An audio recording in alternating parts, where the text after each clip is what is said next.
I have a story for you. Last night we did a lot of storytelling, and I have one more story.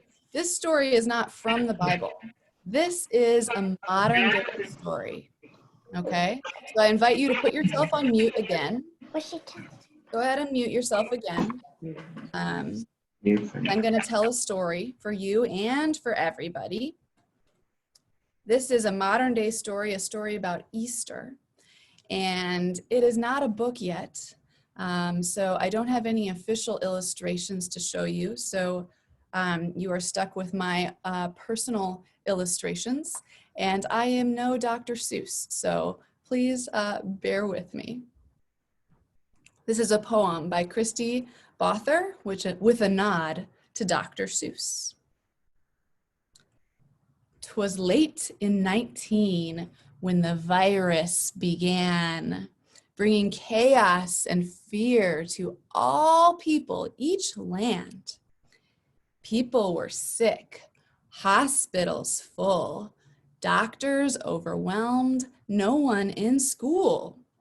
As winter gave way to the promise of spring, the virus raged on, touching peasant and king. People hid in their homes from the enemy unseen. They YouTubed and Zoomed, social distanced and cleaned.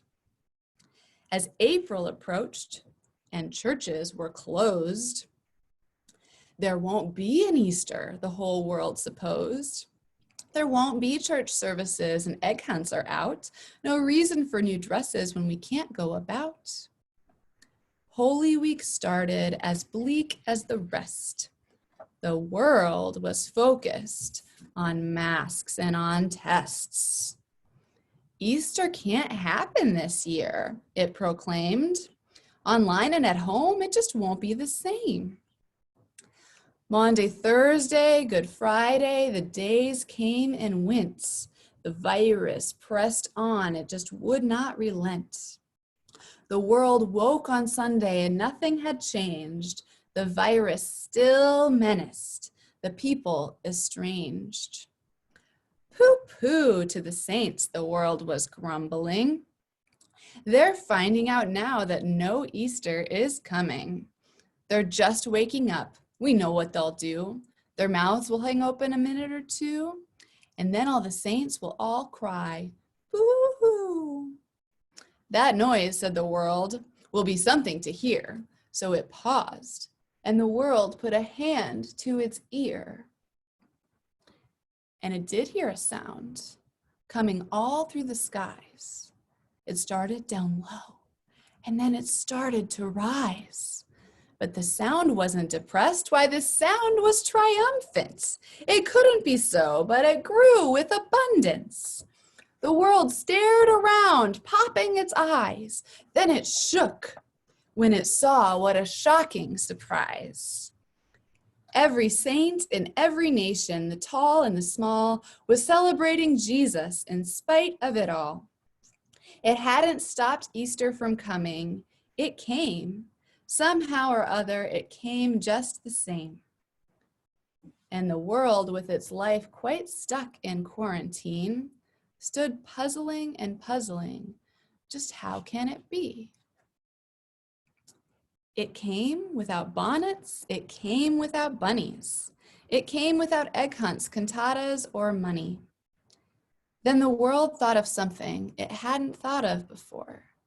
Maybe Easter, it thought, doesn't come from a store. Maybe Easter, perhaps, means a little bit more. And what happened then? Well, the story's not done. What will you do? Will you share with that one or two or more people needing hope in this night? Will you share the source of your life in this fight? The churches are empty, but so is the tomb. And Jesus is victor over death, doom, and gloom. So this Easter, let this be our prayer. As the virus still rages around everywhere, may the world see hope when it looks at God's people. May the world see the church is not a building or steeple. May the world find faith in Jesus' death and resurrection. May the world find joy in a time of dejection. May 2020 be known as the year of survival, but not only that, let it start a revival. The end.